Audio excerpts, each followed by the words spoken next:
Hello, I'm DJ Crazy Jimmy, aka James Dwyer. Welcome to my YouTube channel. If this is the first time you're here, all I really ask for is you leave a comment at some point in time. You can leave a comment right now, you can leave a comment in the middle of the video, you can leave a comment at the end of the video. It doesn't matter to me. Just leave a comment. Like, subscribe, dislike, it doesn't bother me. Leave a comment. I'm new to YouTube. I've been uploading videos for a long time, but I'm new to YouTube, and because I haven't uploaded in such a long time, I've been doing drum videos, guitar videos. That's what I like to do here, but this is kind of like a new thing, vlogging, because I'm in the Philippines. Welcome to the Philippines. That's where I'm at. And if I had some B-roll to shoot for video here in the Philippines, I would shoot a lot of B-roll in the Philippines, but there's not much to shoot here. I got the beach, I got the house here, I got the kids here, I got the family here, but I don't really feel comfortable putting the family in vlogs just because that's their personal life. My wife and I, we have this little house here called the Nipa Hut, and it's a bed, air conditioner, internet, and phone, and then we have like a fan in here and a little makeup stand for my wife, and it's cozy. This is where we sleep, but in the daytime we stay in the house, and we stay at the neighbor's house, which is my brother-in-law. His wife is my wife's sister, so the two houses are joined together through electricity and stuff like that. So we kind of like all hang out together all day long. There's a lot of us that live here, maybe like 15 people that live here all together between two houses. So a lot of us don't work because in the Philippines it's kind of hard to find work. Talking about finding work in the United States is hard sometimes for people. The unemployment rate in the United States is like 3%, something like that. In the Philippines it's a lot higher, because a lot of people only work for really 500 pesos a day, which is only $10 in the United States. So that really means that people work really hard here, 6 days a week most of the cases, and they only work for about 500 pesos a day or $10 a day, and they raise a family on that. Now, telling you something with that is that's dedication and hard work. I can't work in the Philippines. Even 500 pesos a day would be kind of like a big deal here, because we don't pay rent. We don't have a mortgage here where we're particularly living. And we're lucky not to have this mortgage where my family is and where this little house is that we built. We don't have a mortgage here. We don't have to pay for the land. The land is borrowed land. That's kind of a sore subject, because they are going to sell this property probably pretty soon here in the next few years. And they're going to turn it into like a mini mart, or they're going to turn it into a grocery store, or maybe they're going to sell the property to some of the people that live here. If I can get back to the United States and buy this land, some of this land that where we live right now, our houses won't be demolished. And that's pretty much the big thing about keeping the family in a place where they can live, because there's a lot of people that live here and they can't afford to buy the property at 500 pesos a day or $10 a day. They can't afford to buy a house, the property that the house lives on. Which, when they built this property, when they had this property, we had permission from the property owner years ago, the people who lived here, to build their houses. And it's been like 30, 40 years that this property has a bunch of people who live here, and they've never done anything with the land. And all of a sudden, recently, in the past few years, they decided that they're going to sell the land.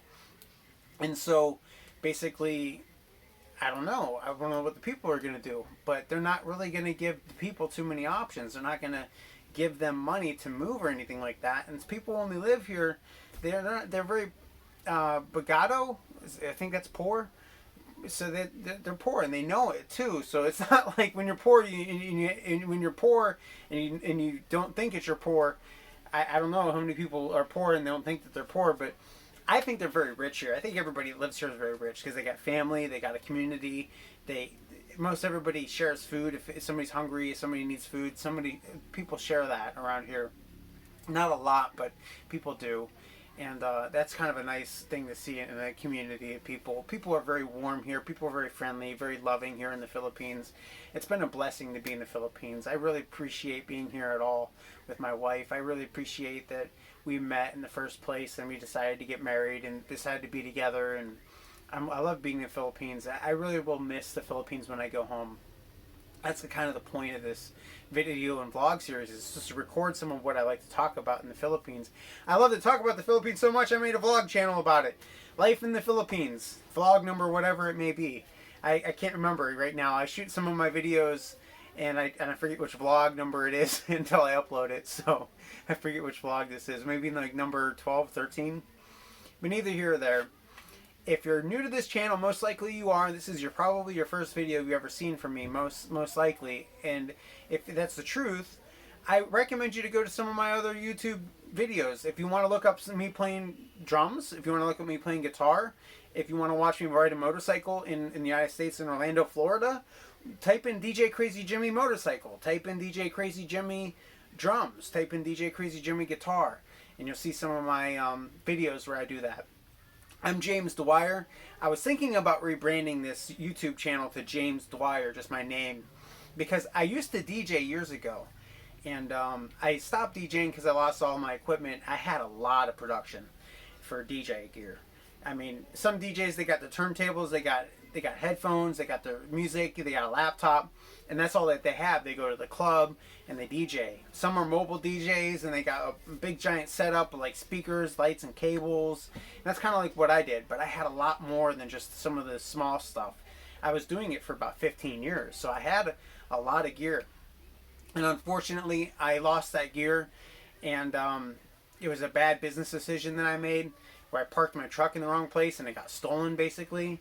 And neither here or there. It's really sad, but it's the truth. And unfortunately, I can't get that stuff back unless I were to work for it all over again. And I decided to work and live life instead of just DJing. I don't know. DJing can take a lot out of you. Scheduling gigs, going to gigs, canceling gigs, finding a replacement, the stress of DJing, it's enjoyable, but it doesn't make a lot of money. I mean, it makes money if you're really good and you're famous and you're big. I mean, you can make millions, but I mean, just to do it on a mobile level, I enjoyed it. I didn't necessarily need to be famous, but locally, where I was DJing in Pennsylvania, people knew me. And a lot of people knew me because I put my graphics everywhere. I put it on phone books. I put it on my truck. I put it on banners. And anytime I did a gig, I had a banner. I had my truck parked outside. People knew me. People knew me as DJ Crazy Jimmy. That's what I do. I had an application on the smartphone. I had an application on the Android Google Play Store. I had DJ Crazy Jimmy Google Play Store app. And you could actually listen to music on it. It was a radio station. I actually had 15 radio stations I put together over 2 years, 3 years of developing the app. But unfortunately, I had some issues financially, and I had to shut the server down. And I lost a lot of my music all over again. But neither here or there. I think I will come back with that app if I get a YouTube following. If I can get a YouTube following, I'll come back with some sort of app where you can listen to some music on it. And that would be kind of a big thing. It was streaming music all the time, 24 hours a day. 15 different stations, all kinds of like rap, hip-hop, rock, jazz, blues, R&B, you name it. It was the different genres of music. You just hit the button what type of music you wanted to listen to. And a lot of it was new music that I put out that people would listen to, like stuff that's on the radio. And streaming was kind of like my big thing. I really enjoyed it. I had a lot of people who listened on my streaming app, even though I didn't necessarily have a place to advertise it or promote it. And YouTube would be one of those places where I could promote it and make it bigger than it was, and make it bigger than it was before, but even make it even bigger, and then have some sort of community where we can interact and rate music and talk about music.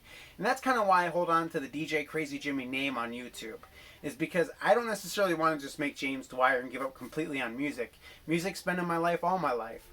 I started DJing when I was 16 years old, before I got my driver's license, and I was DJing. I almost got my first DJ gig before I had my driver's license. And so, how would I get to my gig? I would have to have my parents drive me there. I almost had my first gig before I got my driver's license. So, you know, my first gig was at a church, and I played that, and I had a lot of fun. It was unpaid. It was my first gig, but it was my first gig that I did by myself. I was a DJ that I used to follow. His DJ name is Ice Cream Man. I don't know if you know who he is. Probably not. He's a very small DJ in Pennsylvania, but he did the same thing, mobile DJ. Everybody knew him. And they probably still do to this day. I don't know if he still DJs or not, but he's the one that got me into DJing. He trained me and taught me how to not be shy behind the music, and kind of like get the music going, how to get people to dance, keep them on the dance floor. He was a pretty good DJ, so he got me into DJing work, and that's kind of like what I did. I followed him, and then my first gig that I got by myself was a church dance that I did, and I was kind of proud of that. Neither here or there. This is my YouTube channel. Like I said, if you can, leave a comment. Do you DJ? Do you truck drive? Do you drive motorcycles? Do you like to play guitar and drums? Leave a comment. Let me know what kind of kit you play on, what you drive, what you do in life. That'd be kind of a cool thing to find out. What do you do? What do you do in life? What do you do for a job? What do you do for fun? What do you do for, what kind of music do you listen to? That'd be kind of a cool thing to know. Neither here or there. My name's DJ Crazy Jimmy, aka James Dwyer. Thank you for checking out my channel. Leave a comment. That's all I ask for. Leave a comment. You don't have to like. You don't have to subscribe. You don't have to dislike. Just leave a comment. Thank you so much for checking this out. Have a good day.